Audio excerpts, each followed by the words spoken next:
नमस्कार साथियों, मैं रवि वर्मा आप सभी का एपेक्स करियर मेकर में स्वागत करता हूं। हम लोग डीएसएससी के द्वारा आयोजित थर्ड सीजीएल के प्रीलिम्स के क्वेश्चंस को देख रहे थे। इसके पहले भाग में हम लोगों ने कोई 20-25 प्रश्न देखा था। आज हम लोग उसके आगे के प्रश्नों को देखते हैं। पहला सवाल है, निम्न में से किस कहवा की किस्म का उत्पादन भारत में सबसे अधिक होता है? ये भारत के भूगोल से सवाल पूछा गया है। इसका जवाब होगा अरेबिका। इसका जवाब होगा अरेबिका। अब बाकी भी कॉफी के ये अलग अलग किस्म हैं। ब्राजीलिया है, लिबेरिका है, रोबस्टा है ना। भारत कॉफी का लीडिंग उत्पादक देश नहीं है। खास करके उपनिवेशवाद के दौर के बाद, यानी कि यूरोपियों के आने के बाद, भारत के सेलेक्टेड एरियाज में, सब जगह भी नहीं, सेलेक्टेड एरिया में कहवा का उत्पादन शुरू हुआ। भारत में जो कहवा का उत्पादन होता है वह है अरेबिका, और इसका संभवतः ये छठा रैंक है इसका वैश्विक उत्पादन। चलते हैं अगले प्रश्न की ओर।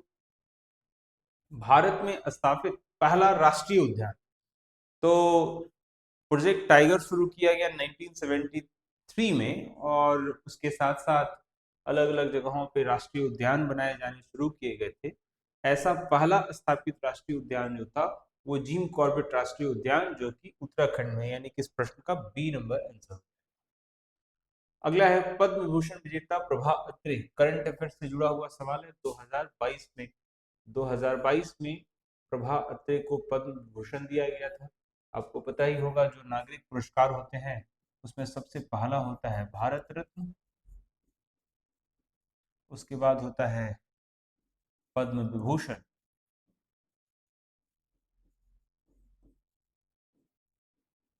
और फिर तीसरा होता है पद्म भूषण,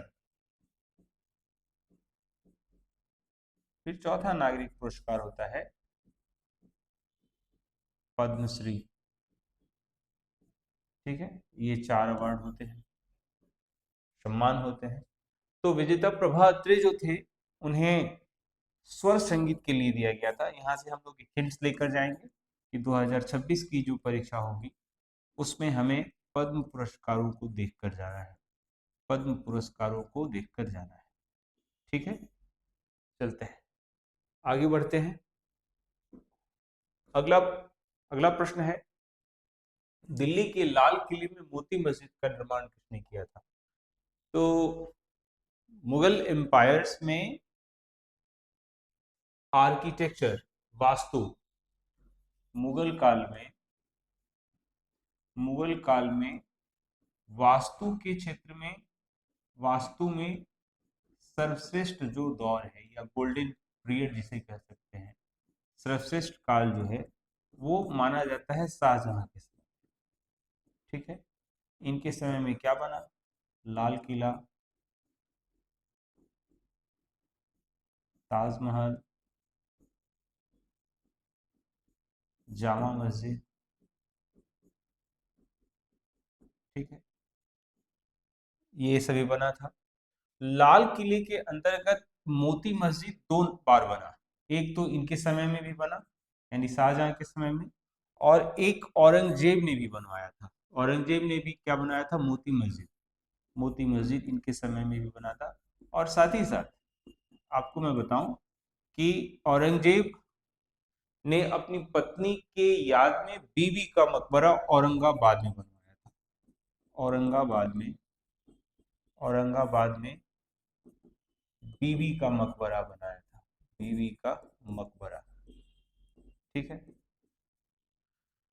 कभी कभी ताजमहल की पूर्ववर्ती को पूछता है, तो ताजमहल के पूर्ववर्ती को कहा जाता है हुमायूं का जो टॉम था, हुमायूं का मकबरा। हुमायूं का जो मकबरा था उसको उसको कहा जाता है ताजमहल का पूर्ववर्ती भवन। तो मुगलिया सल्तनत में कुछ कुछ इंपॉर्टेंट क्वेश्चंस बनते हैं, खास करके इस तरीके से जैसे म्यूजिक के क्षेत्र में अगर मैं बात करूं तो जहांगीर का समय बहुत अच्छा माना गया, वास्तु के क्षेत्र में शाहजहां का समय अच्छा माना गया, और कुछ सेलेक्टेड इवेंट्स जो हैं वो औरंगजेब के समय में भी हुए थे। ध्यान में रखना है, प्रश्न पूछा जाता है, काफी पॉपुलर प्रश्न है, बहुत गहराई वाले सवाल नहीं। अगला प्रश्न है, यूनेस्को के द्वारा घोषित अंतर्राष्ट्रीय मातृभाषा दिवस 8 फरवरी को 21 फरवरी को मनाया जाता है। अंतर्राष्ट्रीय मातृभाषा दिवस 21 फरवरी को मनाया जाता है। 21 फरवरी को मनाया जाता है। अगले प्रश्न की ओर बढ़ते हैं। अमित सहाय, अमित सहाय 2022 करंट अफेयर से सवाल है, कंप्यूटर साइंस से जुड़े हुए व्यक्ति, कंप्यूटर साइंस। अगला प्रश्न है, निम्नलिखित में से कौन राष्ट्रीय स्वास्थ्य प्रोफाइल एनएचपी को समय समय पर प्रकाशित करता है? केंद्रीय स्वास्थ्य खुफिया ब्यूरो। करना क्या है, ये सवाल हमें हिंट्स देता है, उत्तर तो इसका हो जाएगा केंद्रीय स्वास्थ्य ब्यूरो, लेकिन यहाँ से जो हमें हिंट्स मिलता है आने वाले परीक्षा के लिए वो यह करना है, जो अलग अलग रिपोर्ट्स गवर्नमेंट ऑफ इंडिया के द्वारा जारी किए जाते हैं, गवर्नमेंट ऑफ इंडिया के द्वारा जो रिपोर्ट्स जारी किए जाते हैं, उन रिपोर्ट्स को जारी कौन करता है, किस डिपार्टमेंट के लिए जारी किया जाता है, ये ध्यान में रखना है। ये थोड़ा करंट अफेयर से जुड़ा हुआ सवाल था, उस समय ये न्यूज में रहा होगा, ये उस समय न्यूज में रहा होगा, इसीलिए ये प्रश्न आपसे 2022 में आयोजित थर्ड सीजीएल के पीटी में, जो कि सेकेंड शिफ्ट में हुआ था, उसमें ये पूछा गया था। अगला प्रश्न है, निम्नलिखित में से किस योजना का उद्देश्य राष्ट्र के पर्यटन, ध्यान देना है, योजना पूछा है, राष्ट्र के पर्यटन विकास के लिए आध्यात्मिक केंद्र सृजित करना है। जैसे आप अगर यह समझें कि इस तरीके का ये योजना था कि अलग अलग जगहों पर धार्मिक महत्व की जो स्थल हैं वहां पर कैसे जाया जा सके, धार्मिक महत्व, धार्मिक महत्व है ना, धार्मिक महत्व, धार्मिक महत्व लेकर यहाँ पर प्रसाद नाम रखा गया था। एक इंटरेस्टिंग फैक्ट मैं ये बताऊं कि इंडिया गवर्नमेंट ने बहुत सारी योजनाओं का नाम रखा, हिंदी में उसका नाम ऐसा नजर आता है जो एक उद्देश्य देता है, लेकिन उनका फुल फॉर्म अंग्रेजी में अलग होता है, तो आपको इनके फुल फॉर्म्स को भी ध्यान में रखना होगा। हम लोग एक अलग क्लास कर लेंगे जिसमें ये सारी बातें रहेंगी, ठीक है। चलते हैं अगले प्रश्न की ओर। निम्नलिखित में कपास के संबंध में कौन सा कथन सही नहीं है? भारत में छोटे रेशे का सर्वाधिक उत्पादन होता है, यही यही स्टेटमेंट गलत हो जा रहा है। आपको समझना होगा कि भारत में जो कपास की वैरायटी है वो 3 तरह की है। सबसे लंबा, लंबे, उसके बाद से मध्यम, और तीसरा जो है वो छोटा रेशा, छोटा रेशा। तो छोटे रेशे का 16% के आसपास ही है, और बाकी मुझे लगता है कि 42 और 41 या 43 कुछ इतना प्रतिशत, यानी कि लंबा जो है वो 41%, तो मध्यम 43% और छोटा 16%। तो छोटा जो कपास है वो सबसे कम है, तो ये तो स्टेटमेंट सही नहीं है, यही उत्तर हो जाएगा। बाकी स्टेटमेंट देख लें। भारत में गुजरात राज्य प्रमुख कपास उत्पादक राज्य है, ये कथन सही है। कपास की खेती के लिए 50 से 100 सेंटीमीटर वर्षा आदर्श रहती है, ये भी बात सही है। इसकी पैदावार उपोष्ण उष्ण कटिबंधीय जलवायु प्रदेशों में होती है, ये भी सही है। तो यानी आंसर जो होगा वो सही है, ठीक है। 2 प्रश्न अब तक देखा हम लोगों ने जो कृषि से पूछा है, प्राइमरी सेक्टर से पूछा है। 12th की ज्योग्राफी आप लेंगे, उसमें जो प्राथमिक क्षेत्र है वहां से सवाल पूछा, एक कॉफी के उत्पादन को लेकर पूछा, और अभी ये जो दूसरा प्रश्न है वो कपास के संबंध में पूछा है, ठीक है। आगे बढ़ते हैं। अगला प्रश्न है, सहायक एनजी संबंधित है, सहायक एनजी, सहायक एनजी संबंधित है। हमारे सामने विकल्प है रक्षा प्रौद्योगिकी, संचार प्रौद्योगिकी, कोविड प्रबंधन से, अंतरिक्ष प्रौद्योगिकी से। तो सहायक इंजन रक्षा प्रौद्योगिकी से संबंध है, करंट अफेयर से जुड़ा हुआ ये सवाल है, सहायक इंजन रक्षा प्रौद्योगिकी से जुड़ा हुआ है। अगला प्रश्न लेते हैं। दोहा कतर की राजधानी, दोहा कतर की राजधानी, दोहा कतर की राजधानी। अगला प्रश्न है, ये देखिए, ये भी करंट अफेयर से जुड़ा हुआ सवाल है। जनवरी 2022 में किस टाइगर रिजर्व में TX2 पुरस्कार जीता, जिसके 2010 के बाद से बाघों की संख्या दोगुनी हो गई? तो इससे जुड़ा हुआ फैक्ट मैं बता दूं कि प्रोजेक्ट टाइगर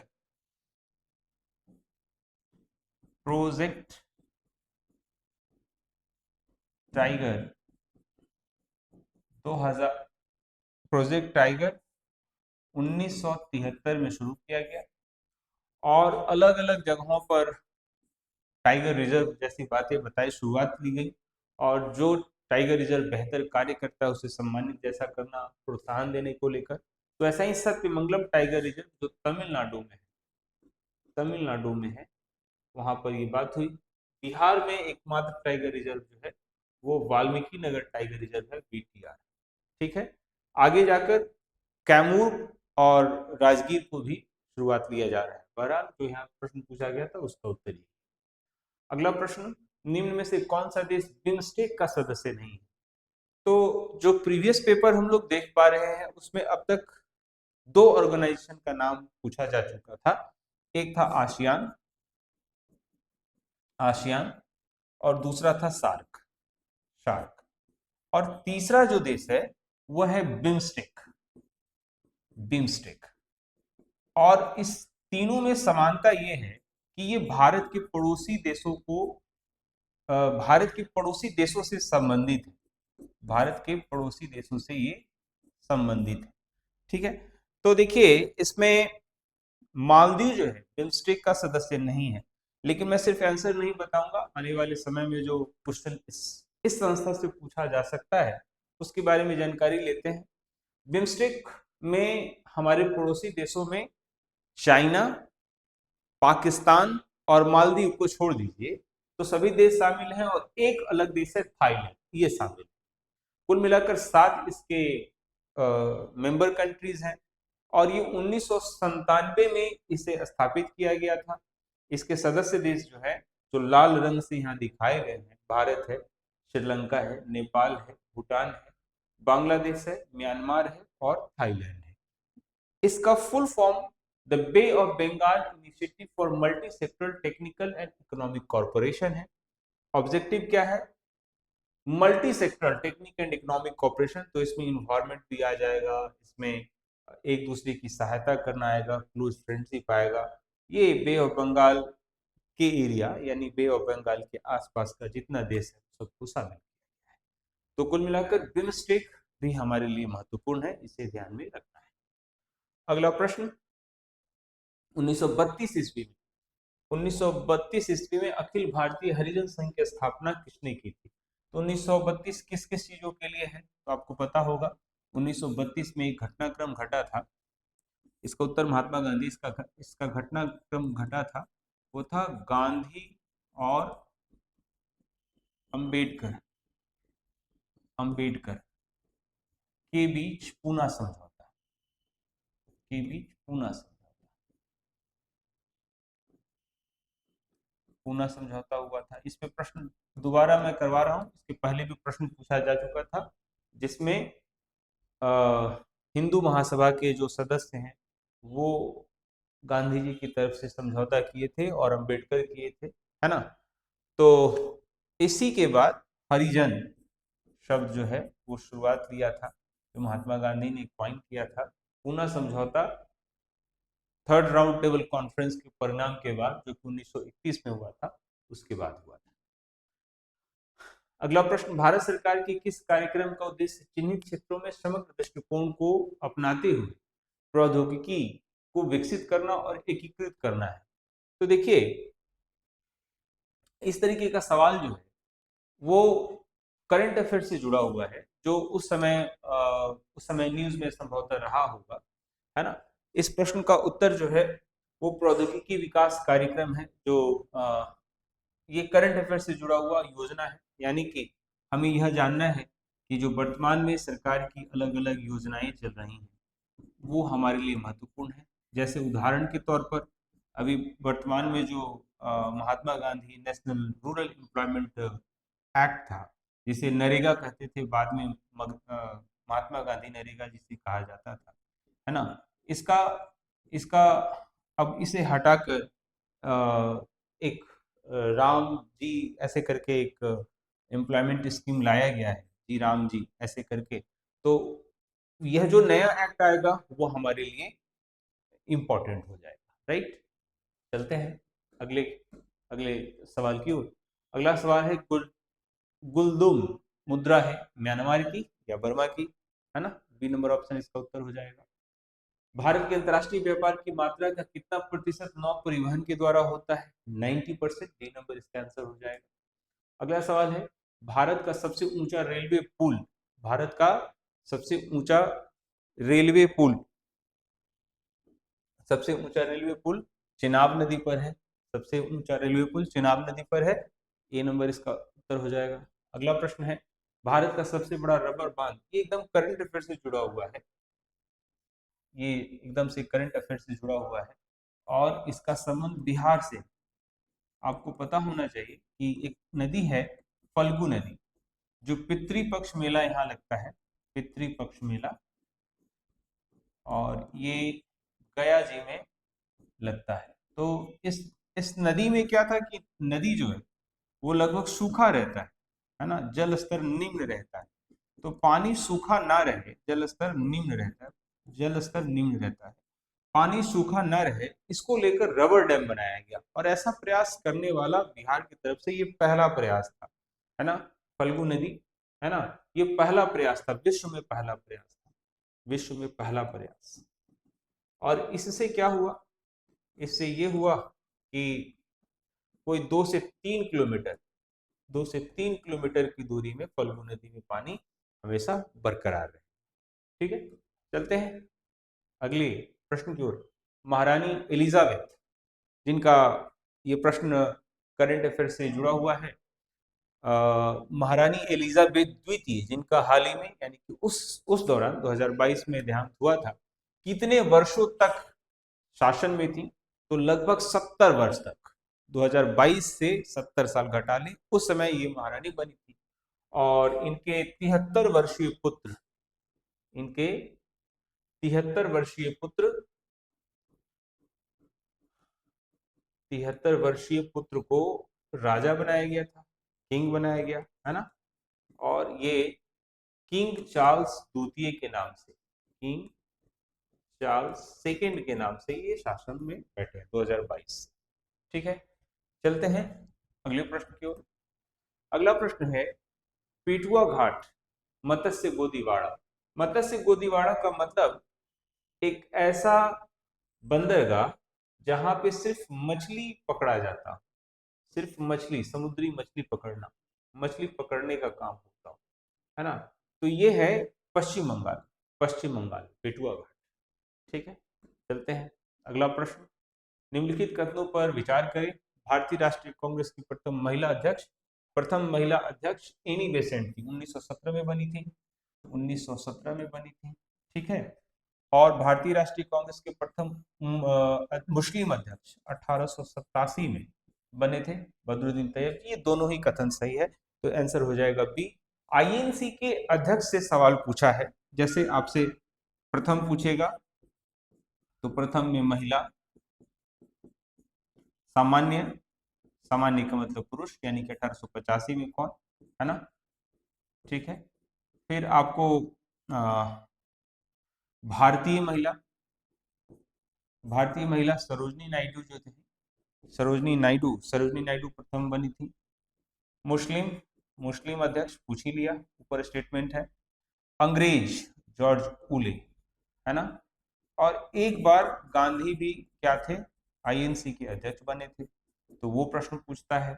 साथ ही साथ जब भी कोई इंपॉर्टेंट इवेंट हुआ है, जब भी कोई इंपॉर्टेंट इवेंट हुआ है, उस समय कौन अध्यक्ष है, आजादी के समय में कौन अध्यक्ष रहे, तो ये तमाम जो है ना, ये अध्यक्ष रहे हैं इंपॉर्टेंट। आईएनसी की अध्यक्षता से संबंधित सवाल अगर पूछेगा तो यहाँ पर आपको ध्यान देना चाहिए। अगला प्रश्न है बॉक्सर विद्रोह संबंधित था। बॉक्सर विद्रोह बड़ा इंटरेस्टिंग है, चाइना में ये संबंधित था, इसका संबंध चाइना से हुआ क्या था। जैसा कि आपको पता ही होगा कि उपनिवेशवादी दौर में एशिया की तरफ सभी यूरोपीय देश आकृष्ट हुए थे, एशिया के प्राकृतिक संसाधनों का उपयोग कर रहे थे, एशिया में जो संसाधन मिल रही हैं उनका वो उपयोग कर रहे थे। तो चीन में जो ईसाई ईसाई कह सकते हैं धर्म के लोगों का, ईसाई धर्म के लोगों का चीन के जो मूल लोग थे, चीन के मूल लोग, मूल निवासी के साथ अनुचित व्यवहार शुरू हुआ और इसी व्यवहार के, अनुचित व्यवहार के खिलाफ, इसी अनुचित व्यवहार के खिलाफ बॉक्सर विद्रोह शुरू किया गया था और जो बाद में चीन के स्वतंत्रता का, चीन की स्वतंत्रता का ये पृष्ठभूमि तैयार करता है, चीन की स्वतंत्रता का पृष्ठभूमि ये तैयार करता है। ठीक है, तो ये आपको इंपॉर्टेंट इवेंट रहा है। ठीक है, चलते हैं अगले प्रश्न की ओर। बिहार सोशलिस्ट पार्टी के प्रथम अध्यक्ष कौन थे? तो भारतीय राष्ट्रीय कांग्रेस जिस समय स्वतंत्रता की लड़ाई लड़ रही थी, तो उस समय भारतीय राष्ट्रीय कांग्रेस के जितने मेंबर थे वो कांग्रेस के साथ जरूर थे, लेकिन अलग अलग विचारधारा को मानते थे। लेकिन उनका यह भी मत था कि चूंकि भारतीय राष्ट्रीय कांग्रेस स्वतंत्रता की लड़ाई में बहुत आगे निकल चुकी है, तो अलग अलग वैचारिक मतभेद से वह लड़ाई कमजोर पड़ सकती थी। इसीलिए बहुत सारे लोग जो भारतीय राष्ट्रीय कांग्रेस के विचारों से थोड़ा सहमत नहीं भी थे, वो भी भारतीय राष्ट्रीय कांग्रेस के साथ काम कर रहे थे। ऐसे ही विचार जयप्रकाश नारायण का था। जयप्रकाश नारायण ने अपने कुछ सहयोगियों के साथ 1934 ईस्वी में बिहार सोशलिस्ट पार्टी कांग्रेस के अंतर्गत बनाया और उसके जो प्रथम अध्यक्ष हुए वो आचार्य नरेंद्र देव रहे और खुद जयप्रकाश नारायण महासचिव रहे, महासचिव रहे। ठीक है, यही बीपीएससी का फेवरेट सवाल रहा है। ठीक है, आगे चलते हैं। अगला प्रश्न है, सैंधव लिपि की लेखन दिशा कौन सी थी?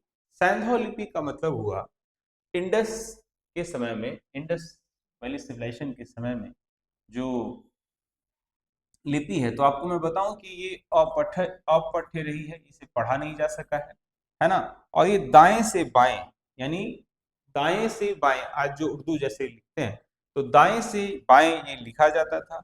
ये जो थी वो ब्राह्मी स्क्रिप्ट से, ब्राह्मी लिपि से, ब्राह्मी स्क्रिप्ट से इंस्पायर्ड। भारत की अधिकतर भाषाएं शुरुआत की ब्राह्मी स्क्रिप्ट से इंस्पायर्ड। ठीक है, चलते हैं अगले प्रश्न की ओर। सिंधी भाषा को 8वीं अनुसूची में कब जोड़ा गया? तो आपको मैं बताऊं कि 8वीं अनुसूची का संबंध भारत में जो भाषाएं हैं उपयोग की जाती हैं सरकार के द्वारा, उसमें शामिल किया गया है। और 8वीं अनुसूची में जो शामिल होने का क्रम है, जो इसमें 22 भाषाएं हैं, 8वीं अनुसूची में 22 भाषाएं शामिल हैं। 8वीं अनुसूची में 22 भाषाएं शामिल, लेकिन ये 22 भाषाएं अलग अलग समय में शामिल की गई हैं। चरण 1 यानी फेज 1 में 14, यानी जब ये लागू हुआ तो उसमें 14 भाषा शामिल था। चरण 2 में एक भाषा शामिल और किया गया। जो पहली दफा शामिल किया गया था वो सिंधी भाषा ही थी, ये जो 14 के बाद 15वां भाषा था। चरण 3 में 3 भाषाएं और चरण 4 जो अंतिम हुआ है उसमें 4 भाषा, यानी 4 3 7 1 8 और 14 22 भाषाएं। कब कब कौन सा शामिल किया गया है इसे देख लेते हैं। आप अभी जैसे सिंधी भाषा बोला, आगे भी हो सकता है। तो 14 जो मूल भाषाएं हैं, 14 जो मूल भाषाएं हैं उनमें असमिया,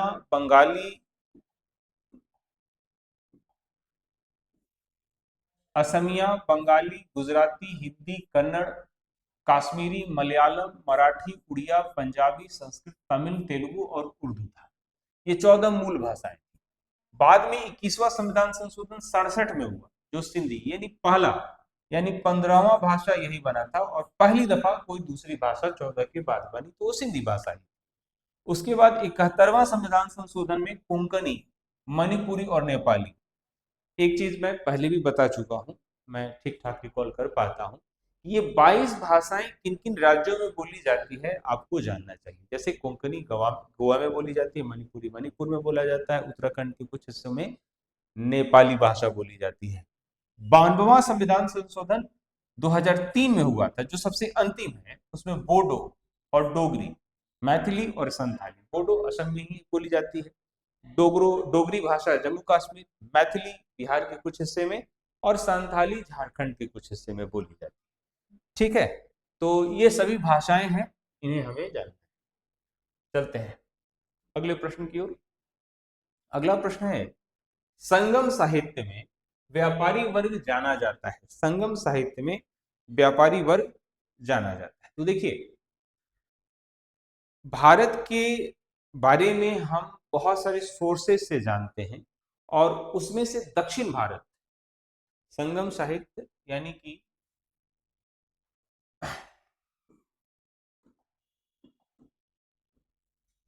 दक्षिण भारत, दक्षिण भारत के बारे में, जैसे विजयनगर एम्पायर हुआ, विजयनगर साम्राज्य हुआ, विजयनगर साम्राज्य हुआ, है ना। तो उसमें अलग अलग समूह हैं, जिसमें व्यापारियों के लिए जो शब्द इस्तेमाल किया जाता है वह है वेनिगर। ठीक है, अलग अलग शासक के लिए अलग, जमींदार के लिए अलग। ठीक है, अगले प्रश्न की ओर बढ़ते हैं। पश्चिमी पाकिस्तान के साथ स्वतंत्रता की लड़ाई लड़ने वाले पूर्वी पाकिस्तान की सशस्त्र सेना का नाम क्या था? तो उसे मुक्ति वाहिनी कहते हैं। भारत की मदद से ही बांग्लादेश एक देश के रूप में बन पाया था, मुक्ति वाहिनी। ठीक है, अगला प्रश्न है, नेपाल के पहले निर्वाचित प्रधानमंत्री कौन थे?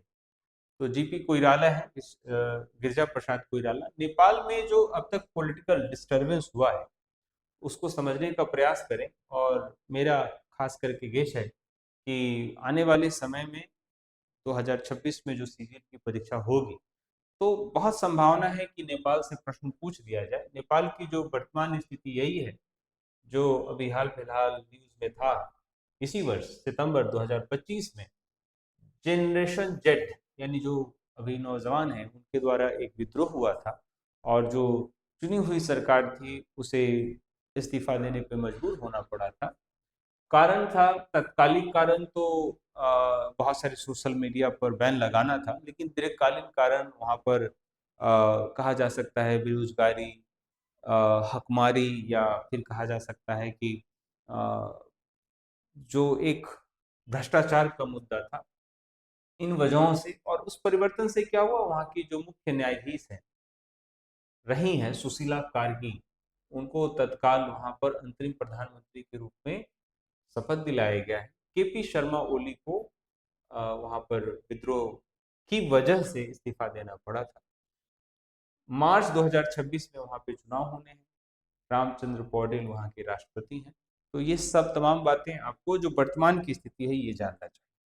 लेकिन नेपाल में जो परिवर्तन हुआ है वो कई चरणों में हुआ है, इस पर मैं एक विशेष वीडियो लेकर आऊंगा भी। तो नेपाल में जो परिवर्तन हुआ, उसमें पहला परिवर्तन, सबसे पहला फेज जो हम कह सकते हैं, वो पहला फेज था राजशाही और आधुनिक नेपाल की स्थापना, जो कि 1768 से 1846 के बीच में हुआ। और इसी 1768 में शाह राजवंश की स्थापना हुई थी, है ना। और इसी दौरान अंग्रेज से युद्ध लड़े थे, और 1816 में सुगौली की संधि हुई थी। यहाँ से सवाल पूछा जा चुका है, 1816 की सुगौली की संधि, और उससे लगभग एक तिहाई हिस्सा वो अंग्रेजों को लूट कर। फिर राणा शासन 1846-1951 तक हुआ, है ना। और ये लगभग भारत में जो ब्रिटिश शासन था उसका समर्थन प्राप्त करता रहा। लेकिन भारत जैसे अलग अलग देश, 1948 में श्रीलंका आजाद हुआ, 50 में चाइना, 1947 में भारत, तो जो आसपास में पॉलिटिकल डेवलपमेंट हो रहा था, इसकी वजह से नेपाल में भी एक लोकतांत्रिक लहर चली, और उस लहर से त्रिभुवन जो थे वो राजा बने थे, और वो भारत के सहयोग से बने। 1959 में ये पंचायत व्यवस्था शुरुआत करते हैं, और जिसमें बीपी कोइराला पहले पहले प्रधानमंत्री बनते हैं, जो यहाँ पर सवाल पूछा। फिर ये बाद में 1960 में इन्हें भंग कर दिया जाता है, और निर्दलीय पंचायत व्यवस्था शुरू की जाती है, जो 1990 तक चली। और 1990 से 2008 के बीच में वहां गृह युद्ध हुआ, और जन आंदोलन हुआ, माओवादी विद्रोह हुआ, राजमहल हत्याकांड 2001 में हुआ, और फिर गणतंत्र की स्थापना 2008 में हुई। वर्तमान राजनीतिक स्थिति क्या है 2015-2020 से 25 के बीच में? वहां एक बार फिर से राजनीतिक संकट है, अंतरिम सरकार बनाई गई है, मार्च 2026 में चुनाव होने वाले हैं, लेकिन मांगे दो हैं। एक, राजशाही फिर से लागू किया जाए, पहला राजशाही का रीस्टोरेशन, और दूसरा हिंदू राष्ट्र। दूसरा जो वहां पे मांग चल रहा है वो हिंदू राष्ट्र की स्टेबलाइजेशन। तो ये दोनों हो सकता है या नहीं हो सकता, ये तो भविष्य के गर्त में, लेकिन इतने सारे बदलाव हुए हैं। हम जब एसएससी बीएसएससी सीजीएल के लिए जाए तो नेपाल से जुड़ी हुई संधियां, वहाँ के शासक, वर्तमान स्थिति, वहाँ की संसद, वहाँ के राष्ट्रपति, वहाँ कौन सा राजा है, कौन राज्य हो सकता है, वहाँ की कौन पॉलिटिकल पार्टी है, वहाँ पे वहाँ की करेंसी क्या है, वहाँ वहाँ वहाँ से जुड़े हुए कौन कौन से राज्य जो है वो भारत के साथ जुड़े हुए हैं, ये तमाम बातें हम लोगों को जानना चाहिए। चलिए अगले प्रश्न की ओर बढ़ते हैं। अपच में उपचार के लिए निम्न में से किस प्रकार की दवाओं का उपयोग किया जाता है? तो अपच में अम्लत्व नाशक, इसमें कैल्शियम कार्बोनेट महत्वपूर्ण माना जाता है ना? आप खट्टी ढकार जैसा ये बात कर रहे हैं तो उसमें अम्लत्व नाशक के रूप में आपको ये इस्तेमाल करते हैं। तो इस सेक्शन में कुल मिलाकर 55 प्रश्न थे। थर्ड सीजीएल के पीटी को हम लोगों ने कवर कर लिया, जो 2 शिफ्ट में आयोजित किया गया था। दोनों शिफ्ट के जीएस का प्रश्न पत्र हम लोगों ने देख लिया। बारी है अब थर्ड सीजीएल के मेंस की, और फिर उसके बाद हम लोग चौथे सीजीएल के लिए ब्लूप्रिंट लेकर आपके सामने। तब तक के लिए धन्यवाद।